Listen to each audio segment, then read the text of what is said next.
सभी का फिर से स्वागत है अपने इस चैनल में आई कैन शिक्षा।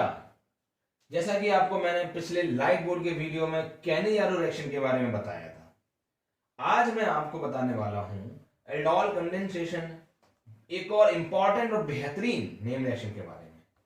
तो मेरे साइड इस वीडियो को देखिए पूरा, अच्छा लगे, ये कॉन्सेप्ट अच्छा लगे तो आप इसको वीडियो को लाइक करिएगा, सब्सक्राइब करें चैनल को।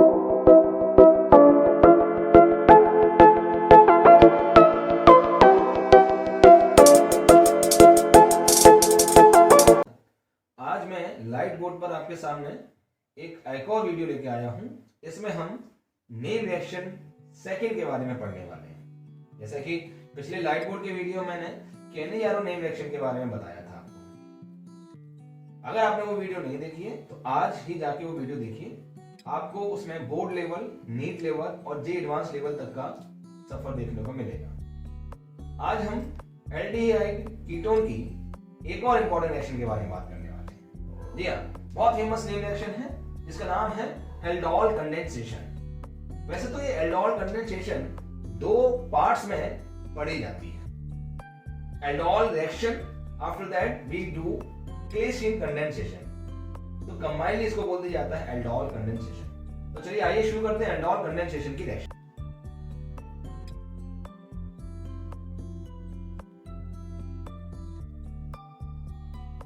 Aldol condensation reaction,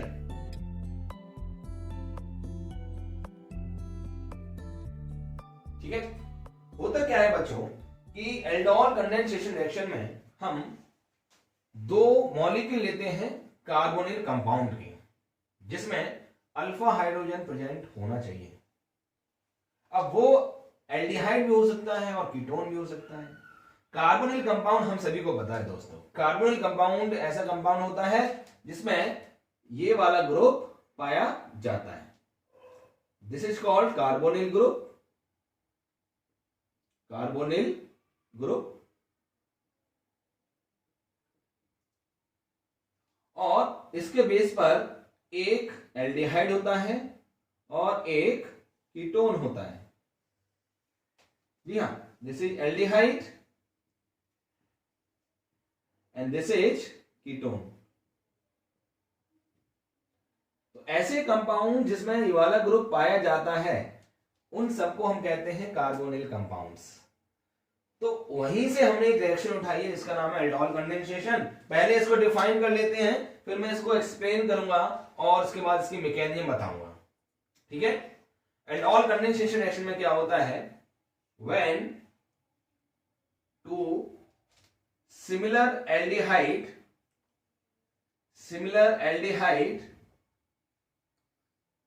and similar ketone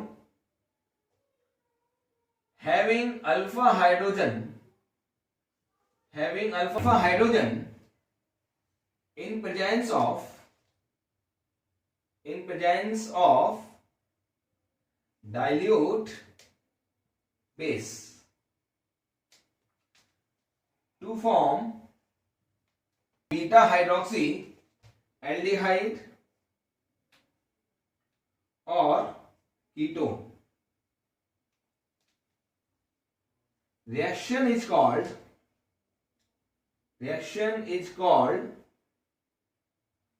aldol condensation. Aldol condensation. ठीक है बच्चों, तो जरा हो क्या रहा है मैं आपको समझा देता हूं। जब भी दो सिमिलर एल्डिहाइड या फिर दो कीटोन, यहां पर प्रॉपर वर्ड क्या होगा और, this is wrong, when two similar aldehyde और two similar ketone having alpha hydrogen react with in presence of dilute base to form beta hydroxy aldehyde or ketone, the reaction is called aldol condensation.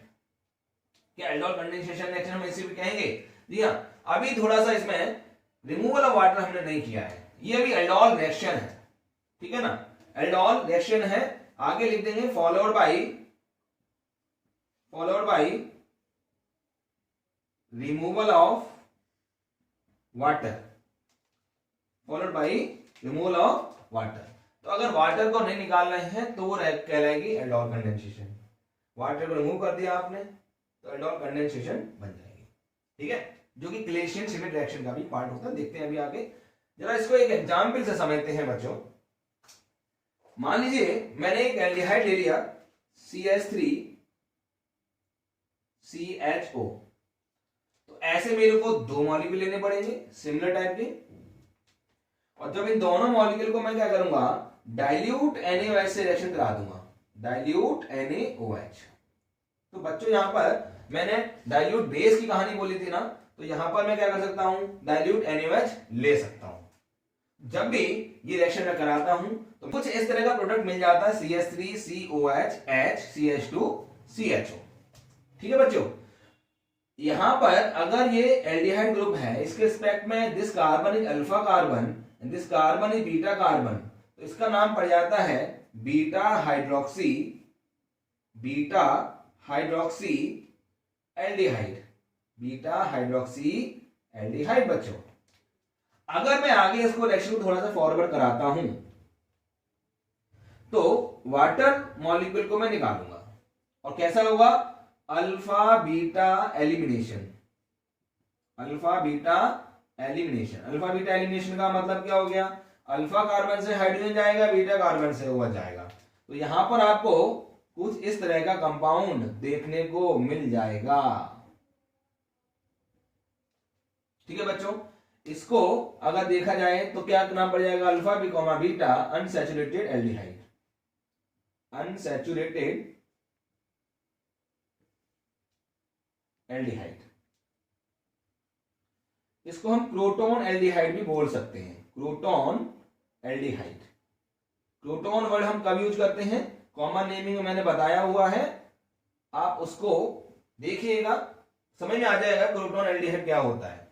अभी थोड़ा सा hint देता हूं, croton word तब use करते हैं जब मेरे पास 4 कार्बन हो प्लस 1 डबल बॉन्ड हो। तो 4 कार्बन हो गए, 1 2 3 4, और एक मेरे पास क्या हो गया, डबल बॉन्ड हो गया बच्चों। तो ये रिएक्शन एल्डोल कंडेंसेशन कहलाती है। यहां से यहां तक के सफर क्या कहलाएगा, aldol reaction. This is aldol reaction, aldol reaction, ठीक है बच्चों। और यहां से यहां तक मैंने अगर पूरी करा दी तो क्या बन जाएगी, एल्डोल कंडेंसेशन रिएक्शन, ठीक है। इसको अपन कीटोन का एग्जांपल लेके भी समझने की कोशिश करते हैं।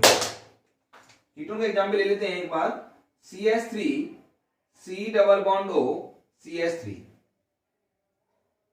रिएक्शन कंडीशन सेम रहेगी, डाइल्यूट NaOH लेंगे और इसके दो मॉलिक्यूल हम ले लेंगे, आपको कुछ इस तरह का प्रोडक्ट मिल जाएगा। आपको कुछ इस तरह का प्रोडक्ट मिल जाएगा, आपको कुछ इस तरह का प्रोडक्ट मिल जाएगा बच्चों। अल्फा बीटा कार्बन आपको मिल गया है, यहां से अब क्या होने वाला है बच्चों, एलिमिनेशन होने वाला है वाटर का, माइनस वाटर मॉलिक्यूल, ठीक है ना। OH इस वाले कार्बन से चला जाएगा और अल्फा कार्बन से हाइड्रोजन चला जाएगा, है ना। तो कंपाउंड क्या बन जाएगा, CH3 C double bond O CH double bond C CH3 and CH3। जी हाँ, एल्कीन आपको यहां पर फिर से मिलेगी और इसका नाम हम लिख देंगे alpha comma beta unsaturated ketone, ठीक है। और इसको हम मेसिटिल ऑक्साइड भी कहते हैं, mesityl oxide. Aldol condensation reaction आपके लिए बहुत इंपॉर्टेंट रिएक्शन है। बोर्ड एग्जाम आप पे देने जा रहे हो या फिर नीट लेवल में या फिर आईआईटी एडवांस में, इसमें अलग अलग तरह के क्वेश्चन आते हैं। बोर्ड लेवल के इतना काफी है और एक मैकेनिक बताने वाला हूं उतना काफी है। उसके बाद कुछ अच्छे अच्छे क्वेश्चन आएंगे, कुछ अच्छे अच्छे केस आएंगे, वो हम देखने वाले हैं। चलिए तो बच्चों अब हम क्या करने वाले हैं, मैकेनिज्म की तरफ थोड़ा सा ध्यान देंगे। इसकी मैकेनिज्म की बात करें तो 3 स्टेप्स मेरे पास होते हैं। पहला स्टेप होता है स्टेप नंबर 1। पहला स्टेप बच्चों होता है formation of enolate ion, formation of enolate ion. देखिए बच्चों क्या होता है, इनोलेट आयन कैसे बनता है और क्या होता है। बच्चों मैंने आपको एल्डोल कंडेंसेशन में एक बात बताई थी कि अल्फा हाइड्रोजन प्रेजेंट होना चाहिए। यहाँ पर अल्फा हाइड्रोजन का रोल है, जैसे कि मैंने एल्डिहाइड लिया था CH2CHO, मैंने इस हाइड्रोजन को बाहर निकाल दिया। इस कार्बन के रिस्पेक्ट में ये कार्बन अल्फा कार्बन माना जाएगा बच्चों। तो ये जो अल्फा कार्बन है ना, इस कार्बन पे अल्फा हाइड्रोजन होना जरूरी है। So this is called alpha hydrogen, ये तो हम सभी को पता ही होगा। अब होगा क्या बच्चों, यहां पर क्या आने वाला है, बेस आने वाला है OH माइनस। ये OH माइनस कहां से आया बच्चों, OH माइनस आया हमारा बेस से, जो हमने बेस लिया हुआ है। ठीक है, ये OH माइनस क्या करेगा, ये इस एसिडिक हाइड्रोजन को एब्स्ट्रैक्ट कर लेगा, है ना, क्योंकि ये बेस है तो ये एसिडिक आयन से ही रिएक्शन करेगा। और जैसे ये रिएक्शन करेगा तो यहां से वाटर मॉलिक्यूल बाहर निकलेगा, प्लस आपको एक कंपाउंड नहीं मिलेगा, एक आपको अब आयन मिलेगा विच इज नेगेटिवली चार्ज। इस आयन को बोलते हैं बेटा इनोलेट आयन।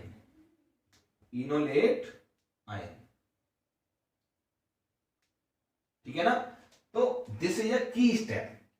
ठीक है बच्चों, चलिए अब आगे हम क्या करने वाले हैं, आगे हम देखेंगे स्टेप नंबर 2।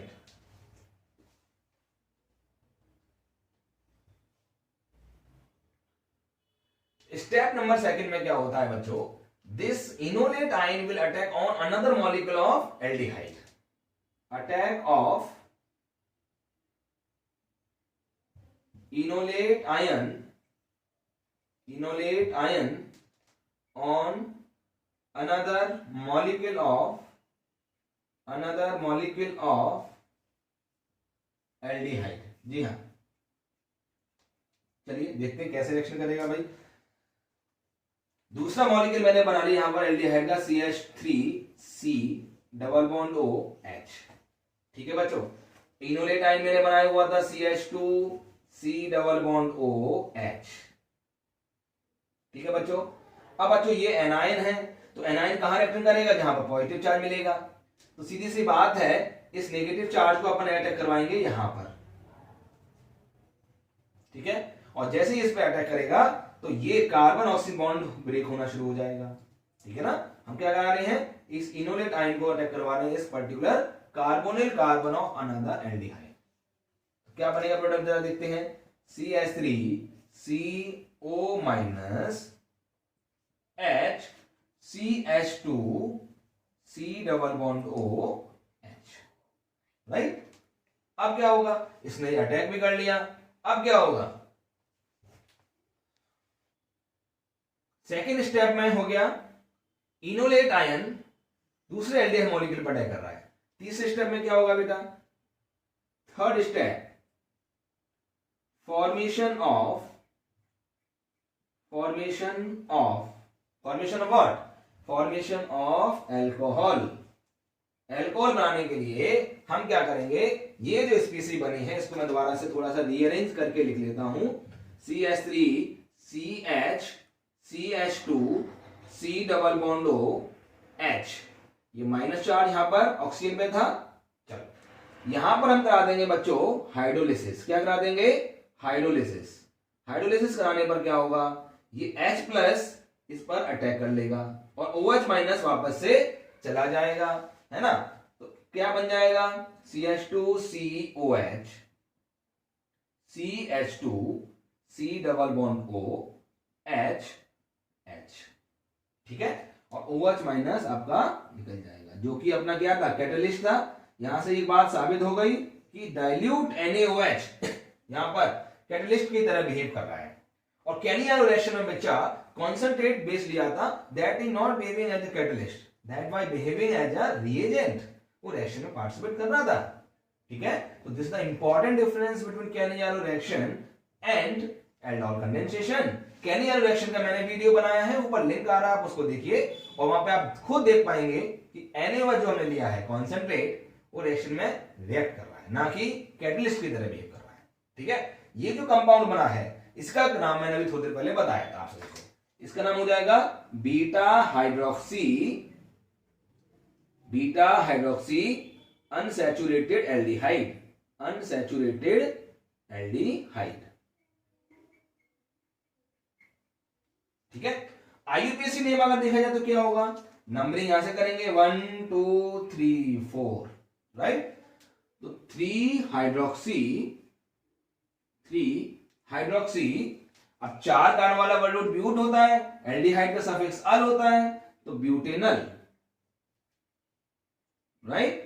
कॉमन नेम क्या हो जाएगा इसका, कॉमन नेम मैंने बताया हुआ था, क्रोटोन एल्डिहाइड। ठीक है। तो बच्चों ये हमारी होगी मैकेनिज्म।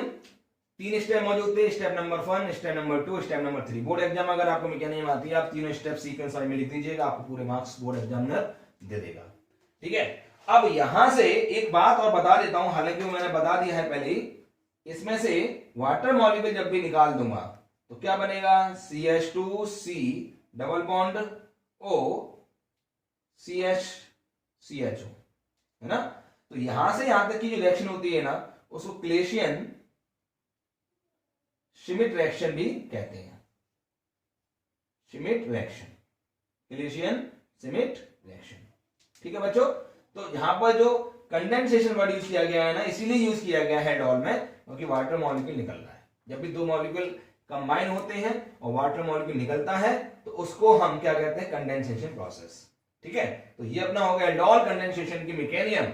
अब हम क्या करते हैं, इसके ही अलग अलग केस देखेंगे, है ना। अगला केस आ रहा है मेरे सामने, cross aldol condensation, intramolecular aldol condensation, दोनों तरह के एल्डोल कंडेंसेशन को डिस्कस करते हैं। It is used to make 5 to 6 member ring.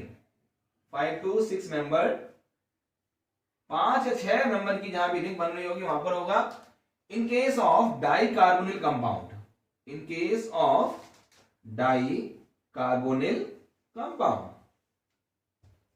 तो इसका मतलब क्या, जरा एक एग्जांपल ले लेते हैं। डाइकार्बोनिल कंपाउंड का मतलब क्या है, समझ लेते हैं एक बार। जैसे मान लीजिए बच्चों, मैंने ये कुछ ऐसे ले लिया, ठीक है, 1 2 3 4 5 6, मैंने ये हाइड्रोजन बाहर निकाल दिया है ना। और यहां पर आपको कीटोन है, यहां पर आपको ये एक और कीटोन दिया हुआ है। ये स्ट्रक्चर दी हुई है, मान लीजिए कार्बन कितने यहां पर देखो, 1 2 3 4 5 6 कार्बन का मैंने ये हाइड्रोजन बाहर निकाल लिया है। ठीक है ना। और 2 कार्बोनिल कंपाउंड 2 कार्बोनिल ग्रुप दिखाई दे रहे हैं, दोनों ही कीटोन के हैं। अब मान लीजिए सामने कौन आ रहा है, डाइल्यूट बेस आ रहा है। डाइल्यूट बेस अपना क्या करेगा, OH माइनस देगा। और जैसे ही OH माइनस आएगा तो सबसे पहले क्या बनेगा बेटा, यहां से इनोलेट आयन बनेगा। और इनोलेट आयन आपको कुछ ऐसा दिखाई देगा, 1 2 3 4 5 6। यहां पे आपका नेगेटिव चार्ज आ जाएगा, ये अपना हो गया डबल बॉन्ड O, और यहां पर आपका क्या था, डबल बॉन्ड ऑक्सीजन वाला। तो this is called enolate ion, and this is also the very first step of the aldol condensation, right। अब क्या होगा, अब अगले केस में ये अटैक करेगा इस पर्टिकुलर कार्बन पर। देखिए जरा इसको हम थोड़ा सा डिजाइन से बना लेते हैं, थोड़ा सा आसान होगा समझने में, नहीं। तो यहां पर अपना हो जाएगा ये कुछ इस तरह से डबल बॉन्ड O। तो कार्बन कितने थे बेटा, 6 कार्बन। ये अटैक करेगा आपका इस पर्टिकुलर कार्बन पर, ठीक है। और जैसे ही अटैक करेगा तो क्या होगा, 5 मेंबर रिंग बनते हुए दिखाई देगी। अब ये सेकेंड स्टेप आ गया है। सेकेंड स्टेप में क्या होगा बच्चों, कुछ ऐसे होगा, देखो जरा,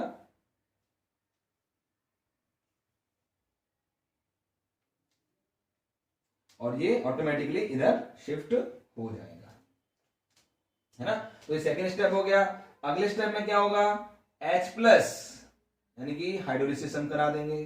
तो H+ कहां चला जाएगा, इस ऑक्सीजन पर चला जाएगा, और आपको कुछ इस तरह की स्पीसीज मिल जाएंगी, OH और ये एथाइल, ठीक है। तो अब आप एक चीज और नोटिस करिएगा कि यहां पर जो इसके साथ कार्बन का ग्रुप था ना, वो हमने नहीं लगाया है, तो उसको भी हमें लगा के दिखाना पड़ेगा, ठीक है ना। अब यहाँ पे कार्बन की नंबरिंग कर लेते हैं थोड़ा सा। जैसे मान लीजिए इसकी नंबरिंग मैंने यहाँ से कर ली 1 2 3 4 और 5।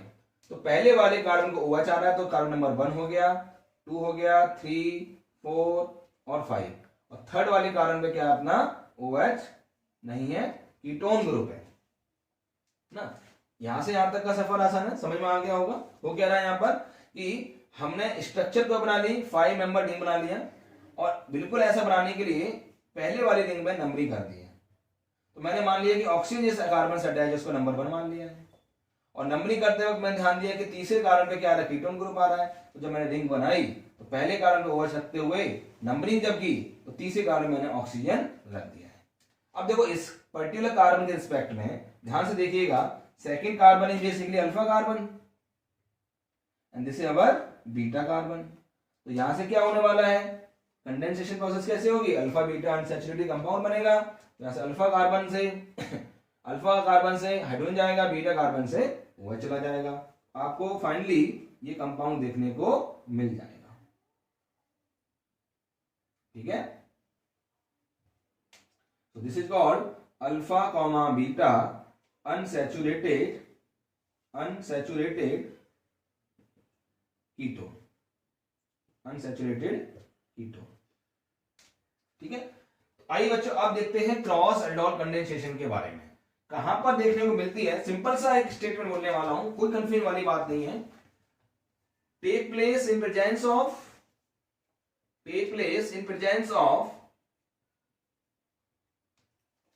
two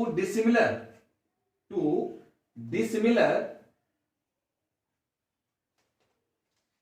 carbonyl compound. जी हाँ बच्चों, दो डिसिमिलर कार्बोनिल कंपाउंड्स के बीच में होती है जब भी डाइल्यूट बेस ले लिया जाता है। अब डिसिमिलर कार्बोनिल कंपाउंड की अगर मैं बात कर रहा हूं तो डिसिमिलर कार्बोनिल कंपाउंड कौन कौन से हो सकते हैं कि भैया हो सकता है कि अल्फा हाइड्रोजन वाला एल्डिहाइड में ले लिया हो या फिर एक अल्फा हाइड्रो वाला एल्डिहाइड ना लिया हो। कहने का मतलब है दो डिफरेंट एल्डिहाइड हो सकते हैं, दो डिफरेंट कीटोन हो सकते हैं, दो डिफरेंट एल्डिहाइड और कीटोन भी लिए जा सकते हैं। तो पॉसिबल कॉम्बिनेशंस बहुत सारे हैं। चलिए आइए एक एक करके थोड़ा समझने की कोशिश कर लेते हैं। पहला आ रहा है अपना, हो सकता है कि CH3 CHO की रिएक्शन किससे हो रही हो, CH3 CH2 CHO के साथ हो रही हो, राइट। दूसरा क्या हो सकता है बच्चों, CH3 CHO की रिएक्शन SCHO के साथ हो रही हो। यहां पर दोनों ही एल्डिहाइड अलग हैं, यहां पर भी दोनों एल्डिहाइड अलग हैं। तीसरा क्या पॉसिबल कॉम्बिनेशन हो सकता है कि कीटोन अपना कुछ इस तरह से हो, CH3 COCH3 plus CH3 C double bond O CH2 CH3। तो यहां पर दो डिफरेंट कीटोन ले लिए। अब ऑल पॉसिबल कॉम्बिनेशन क्या हो सकते हैं बच्चों, मैंने ले लिया CH3 CHO एल्डिहाइड और एक ले लिया मैंने कीटोन। अलग अलग कॉम्बिनेशन तो भैया हो सकते हैं, समझने तो पड़ेंगे। और क्या पॉसिबिलिटी कॉम्बिनेशन हो सकता है, मैंने SCHO ले लिया बच्चों और एक ले लिया CH3 C double bond CH3। तो बच्चों ये सारे के सारे पॉसिबल कॉम्बिनेशंस क्या कहलाते हैं, क्रॉस एल्डोल कंडेंसेशन के अंतर्गत आता है। कैसे रिएक्शंस होती हैं जरा समझने की कोशिश करते हैं बच्चों।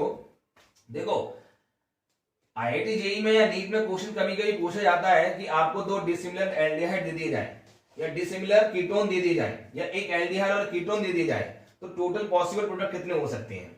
पॉसिबल प्रोडक्ट की चर्चा भी करेंगे और कहां पर इनोलेट आयन बनेगा, मेजर प्रोडक्ट कौन सा होगा, इनकी भी चर्चा करेंगे। पहला केस कंसीडर कर रहा हूं मैं, एसिडल्डिहाइड है और ये प्रोपेनल्डिहाइड है, यानी प्रोपेनल है, प्रोपियोनल्डिहाइड है या फिर प्रोपेनल है। अब अगर मैं इसमें देखूं तो दोनों ही क्या है, अलग अलग एल्डिहाइड हैं। तो हो सकता है कि दोनों मॉलिक्यूल क्या हो, इसके हो, तो एक मेरे को मिल जाएगा प्रोडक्ट जब दोनों मॉलिक्यूल कौन से हो, CH3 CHO के हो। एक का इनोलेट आयन बनेगा और एक का क्या बन जाएगा, एक अटैक करेगा एक पर। इसमें भी ऐसे हो सकता है दोनों ऐसे ही हो, दोनों ही ऐसे ही हो। कहने का मतलब है कि एक का इनोलेट आयन बने और वो इनोलेट आयन ऐसे ही एक और मॉलिक्यूल के साथ रिएक्शन करे। भैया देखो हमारे पास रिएक्शन मिक्सचर है ना, उस रिएक्शन मिक्सचर में ये मॉलिक्यूल भी प्रेजेंट है, ये मॉलिक्यूल प्रेजेंट है, तो पॉसिबल कॉम्बिनेशन हमें देखने हैं। समझ आया? तो पॉसिबल कॉम्बिनेशन के बेस पर ही हम डिसाइड कर रहे हैं टोटल पॉसिबल प्रोडक्ट कौन सा मिलेगा। तो पॉसिबल कॉम्बिनेशन मैंने कौन कौन से देख लिए, एक तो सिमिलर मॉलिक्यूल आ रहे हो, एक तो सिमिलर मॉलिक्यूल आ रहे हो, तो कौन सी रिएक्शन हो जाएगी, एल्डोल रिएक्शन हो जाएगी, तो इसका भी एक और प्रोडक्ट बन गया। एक पॉसिबल कॉम्बिनेशन कौन सा आ रहा हो कि ये दोनों सामने आ रहे हो, जब ये दोनों सामने आएंगे तो मेरे को दो प्रोडक्ट मिलेंगे। कैसे कि हो सकता है कि अल्फा हाइड्रोजन इसका यूज हो रहा हो इनोलेट आयन बनाने में, एक इनोलेट आयन इसका बन रहा हो, तो टोटल कितने प्रोडक्ट बन जाएंगे, टोटल 4 प्रोडक्ट बन जाएंगे। आया समझ आई हो? इसका इनोलेट आयन बन सकता है और इसका भी इनोलेट आयन बन सकता है। तो जब इसका इनोलेट आयन बनना है तो इस पर अटैक करेगा, इसका बनना है तो ये इस पर अटैक करेगा। तो ये दोनों प्रोडक्ट कौन से हैं, वही वाले हैं, और ये कौन से हैं, एल्डोल वाले हैं। ठीक है बच्चों, तो टोटल 4 पॉसिबल प्रोडक्ट बन सकते हैं। अब स्टेबल कहां पर होगा, देखो बच्चों इनोलेट आयन जो बना है ना, वो इनोलेट आयन की स्टेबिलिटी चेक करेंगे और वो इनोलेट आयन कहां पर अटैक आसानी से करेगा। एक और बात बता देता हूं बेटा मैं कि जब भी इनोलेट आयन की स्टेबिलिटी चेक करते हैं तो हमें stability of carbon ion check करना पड़ता है। यहां बनेगा बेटा, और पॉसिबल कॉम्बिनेशन कौन सा है, CH3CH CHO। तो which is more stable carbon ion, obviously this is more stable carbon ion, this is less stable, this is less stable, ठीक है, and this is more stable. तो ऐसे वो केस जहां पर आपको कार्बन ये वाला मिलेगा, यानी कि इनोलेट ये बनेगा, वो वाले कंपाउंड जो बनेंगे, वाला जो प्रोडक्ट बनेगा वो ज्यादा स्टेबल होना चाहिए, that will be the major product. Total possible product हमारे 4 बनेंगे। चलिए चर्चा करते हैं सेकंड वाले में। अब सेकंड वाले में आप देखिए एक मॉलिक्यूल लिया गया है CH3CHO, दूसरा मॉलिक्यूल लिया गया है SCHO का। अब आप सोचेंगे सर इसमें SCHO में तो अल्फा हाइड्रोजन है ही नहीं है, तो मैंने कब कहा कि दोनों मॉलिक्यूल में अल्फा हाइड्रोजन होना चाहिए, किसी एक मॉलिक्यूल में अल्फा हाइड्रोजन होना चाहिए क्रॉस एल्डोल के लिए, और एल्डोल के लिए दोनों में ही अल्फा हाइड्रोजन होना चाहिए। ऑब्वियसली जरूरी नहीं है, लेकिन वो सिमिलर एल्डिहाइड या कीटोन होने चाहिए। देखिए तो यहां पर देखिए SCHO पे अटैक करेगा कौन, CH3CHO। पॉसिबल प्रोडक्ट कौन कौन से हो सकते हैं, एक तो इसी के साथ अपना प्रोडक्ट बनेगा, एक इसके साथ प्रोडक्ट बनेगा, तो टोटल प्रोडक्ट बन जाएंगे 1 + 1 दैट इज 2। ठीक है, और दोनों ही केस में अपना इनोलेट आयन कौन सा होगा, CH2 - CHO, जो कि रिएक्शन करेगा SCHO से और फर्दर प्रोडक्ट बना लेगा कुछ इस तरीके से CH2 CHO CHOH, right, CH2OH। चलिए आगे देखते हैं अगले वाले में। ये कीटोन ले लिया है मैंने और ये वाला भी कीटोन है, ये एसीटोन है, ये प्रोपेनॉन सॉरी ब्यूटेनॉन है। तो ऐसे केस में क्या होगा, फिर से प्रोडक्ट हमें देखने पड़ेंगे कौन से पॉसिबल है। हो सकता है एक इसी का इनोलेट आयन बने और इसी पर अटैक करे, इसका इनोलेट आयन बने और इसी पर अटैक करे, है कि नहीं। तो इसके साथ कितने प्रोडक्ट मिलने वाले हैं, हो सकता है कि अल्फा कार्बन अल्फा हाइड्रोजन ये वाला यूज हो रहा हो और या फिर ये वाला यूज हो रहा हो। तो इसी में बहुत सारी कॉम्बिनेशन है। इसमें प्रोडक्ट कितने बनेंगे, 1 इसका बनेगा अपने साथ, और इसका अपने साथ कैसे बनेगा, अपने साथ कब बनेगा, जब हो सकता है कि ये CH2- बने और ये इस पर अटैक करे दूसरे वाले पे, एक प्रोडक्ट बन गया। ये वाला अपना इनोलेट आयन बने यहां पर इस वाले कार्बन से, तो क्या होगा, ये अटैक करेगा दूसरे वाले सिमिलर मॉलिक्यूल ऑफ कीटोन पे, तो दो प्रोडक्ट वहां से मिलेंगे 1 + 1 अपने साथ ही। एल्डोल वाली बात की है मैंने। क्रॉस एल्डोल प्रोडक्ट कौन से बनेंगे, क्रॉस एल्डोल में हो सकता है कि यहां पर आपका कीटोन बने, सॉरी यहां पर आपका इनोलेट आयन बने और ये इनोलेट आयन इस पर अटैक करे। ठीक है ना, एक कॉम्बिनेशन। इनोलेट आयन हो सकता है इसका बने और इसका बनेगा, तो इनोलेट आयन बनने के 2 चांसेस हैं, एक यहां पर हो सकता है और एक यहां पर हो सकता है। तो दोनों केस में क्या हो सकता है, अलग अलग प्रोडक्ट बनेंगे। तो 1 + 1 + 1 that is total 1 + 1 + 1 + 1 + 1 + 1 that is total 6 +1 + 1 करे आने समय में आ रहा होगा। आई होप कि ये जो +1 वाले हैं ये कौन से हैं, एल्डोल वाले, एल्डोल वाले, और ये वाले जो हैं क्रॉस एल्डोल वाले हैं, क्रॉस एल्डोल कंडेंसेशन। ठीक है, तो टोटल मेरे को 6 प्रोडक्ट यहां पर मिल गए। इसकी बात करते हैं एक एल्डिहाइड है और कीटोन है, दोनों में अल्फा हाइड्रोजन है, तो दोनों में इनोलेट आयन बनने के चांसेस हैं। तो हो सकता है इसका खुद के साथ बने इनोलेट आयन और यही इस पर अटैक करे, हो सकता है कीटोन का इनोलेट आयन बने और ये इस पर खुद पर अटैक करे, तो एल्डोल कंडेंसेशन वाला प्रोडक्ट बन गया। क्रॉस एल्डोल के लिए हो सकता है कि इनोलेट आयन इसका बने, हो सकता है इनोलेट आयन इसका बने, तो दोनों केस में मेरे को एक और एक दो प्रोडक्ट मिलेंगे, टोटल कितने हो गए 4। एक और क्वेश्चन है मेरे पास SCHO और ये कीटोन, तो ऑब्वियसली बात है इनोलेट आयन मुझे इसी का बनाना पड़ेगा, इसका क्या बनेगा इनोलेट आयन, और ये अटैक करेगा किस पर, इस पर्टिकुलर कार्बन पर। तो हो सकता है ये खुद पर अटैक करे या हो सकता है इस पर अटैक करे, तो टोटल मेरे को 2 प्रोडक्ट मिल जाएंगे। ठीक है बच्चों, एक सवाल मैं आपके लिए दे रहा हूं, इसको आप करिएगा और उसका आंसर मुझे कमेंट बॉक्स में बताइएगा। जैसे मान लीजिए मैंने ले लिया CHO बेंजल्डिहाइड ले लिया बच्चों, और मैंने एक ले लिया CH3 C double bond O CH3 ketone ले लिया मैंने। आपको बताने हैं टोटल प्रोडक्ट कितने बनेंगे, टोटल पॉसिबल प्रोडक्ट। ठीक है, ये सारा का सारा सिस्टम किसमें है अपना IIT JEE एडवांस लेवल तक का मैंने बताया हुआ है, सारी चीजें क्वेश्चंस ऐसे पूछे जा सकते हैं। ठीक है ना, चलिए आई होप कि आपको ये एल्डोल कंडेंसेशन की रिएक्शन पूरी तरह समझ में आ गई होगी। इससे मिलते जुलते कुछ रिएक्शंस और हैं इस चैप्टर में, उन रिएक्शंस को लेकर मैं जल्दी हाजिर होऊंगा आपके सामने। तब तक के लिए मुझे इजाजत दीजिए। Thank you very much, bye bye.